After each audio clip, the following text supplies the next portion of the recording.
Pathanamthitta Mezhuveli കള്ളവോട്ടിൽ ഗൂഢാലോചനയെന്ന FIR Congress ward മെമ്പറും BLOയും ചേർന്ന് ഗൂഢാലോചന നടത്തിയെന്ന കോൺഗ്രസ് മെഴുവേലി പഞ്ചായത്ത് അംഗം ശുഭാനന്ദൻ, BLO അമ്പിളി എന്നിവരാണ് ഗൂഢാലോചന നടത്തിയത്. ആൾമാറാട്ടം നടത്തി കള്ളവോട്ട് ചെയ്യിച്ചു എന്നും എഫ്ഐആറിൽ പറയുന്നുണ്ട്. അഭിലാൽ ചേരും വിവരങ്ങൾ നൽകാൻ. അഭിലാൽ, മെഴുവേലി ഈ കള്ളവോട്ടിൽ ബന്ധപ്പെട്ട് പോലീസ് അന്വേഷണവും ഒക്കെ വരുമ്പോൾ എത്രത്തോളം ഗുരുതരമായ കണ്ടെത്തലുകൾ വരുന്നുണ്ട് അഭിലാൽ?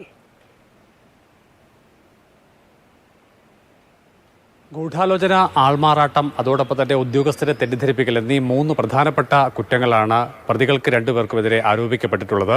BLO അമ്പിളിയാണ് കേസിലെ ഒന്നാം പ്രതി. പ്രദേശത്തെ വാർഡ് അംഗം, കോൺഗ്രസ് പ്രതിനിധി കൂടിയായ ശുഭാനന്ദൻ രണ്ടാം പ്രതിയുമാണ്. ഇരുവർക്കുമെതിരെ ജനപ്രാതിനിധ്യ നിയമം 134 അടക്കം വിവിധ വകുപ്പുകൾ ഉൾപ്പെടുത്തി കേസ് രജിസ്റ്റർ ചെയ്തിട്ടുണ്ട്. IPC 171D, 171F, അതോടൊപ്പം തന്നെ 34 എന്നീ വകുപ്പുകൾ പ്രകാരം പ്രതികൾ കുറ്റം ചെയ്തിട്ടുണ്ട് എന്നുള്ള ആരോപണമാണ് പ്രഥമ വിവര റിപ്പോർട്ടിൽ ഉൾപ്പെടുത്തിയിട്ടുള്ളത്. 94കാരിയും 6 വർഷം മുൻപ് മരിക്കുകയും ചെയ്ത കാര്യത്തോട്ട സ്വദേശിനി അന്നമ്മയുടെ പേരിൽ അവർക്ക് വിനിയോഗിക്കേണ്ട വോട്ട് മരുമകൾ 66 വയസ്സുകാരി അതേ പേരിലുള്ള അന്നമ്മയെ കൊണ്ട് ചെയ്യിച്ചു എന്നുള്ളതാണ് ഇരുവർക്കുമെതിരായ കുറ്റം. വിഷയത്തിൽ തെറ്റുപറ്റി എന്നുള്ളത് അമ്പിളി ഇന്നലെ തന്നെ മാധ്യമങ്ങൾക്ക് മുൻപാകെ തുറന്ന് സമ്മതിച്ചിരുന്നു.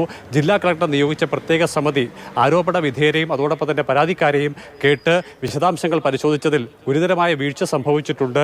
ജനപ്രാതിനിധ്യ നിയമപ്രകാരം ഒരാൾക്ക് അനുവദിക്കപ്പെട്ടിട്ടുള്ള വീട്ടിലെ വോട്ട് അത് അനധികൃതമായ മാർഗത്തിലൂടെ മറ്റൊരാൾ ആ അവകാശം വിനിയോഗിച്ചത് വഴി കള്ളയോട്ട് ഫലത്തിൽ സംഭവിച്ചു എന്നുള്ളത് തന്നെയാണ് ജില്ലാ കളക്ടറുടെ വിലയിരുത്തൽ. ഇതിൻ്റെ അടിസ്ഥാനത്തിൽ അമ്പിളി അടക്കം 3 പേരെ തൽസ്ഥാനത്ത് നിന്ന് സസ്പെൻഡ് ചെയ്തിട്ടുണ്ട്. BLO ആണ് അമ്പിളി. ഒപ്പം തന്നെ പോളിംഗ് ഉദ്യോഗസ്ഥരായ ദീപ, കല എന്നിവർക്കെതിരെയും നടപടി ഉണ്ടായിട്ടുണ്ട്. ഇപ്പോൾ ഇന്നലെ വൈകുന്നേരമാണ് ഈ വിഷയവുമായി ബന്ധപ്പെട്ട് മെഴുവേലി പ്രദേശം കൂടി ഉൾപ്പെടുന്ന ഇരുപത്തിട്ട പോലീസ് കേസ് രജിസ്റ്റർ ചെയ്തിട്ടുള്ളത്. ഇതിൽ 2 പേർ മാത്രമാണ് പ്രതി. ഇരുവരും UDF അനുകൂല നിലപാട് സ്വീകരിക്കുന്ന ആളുകളാണ് എന്നുള്ള ആക്ഷേപം കൂടി ഇന്നലെ പരാതിക്കാർ ഉന്നയിക്കുകയും ചെയ്തിരുന്നു.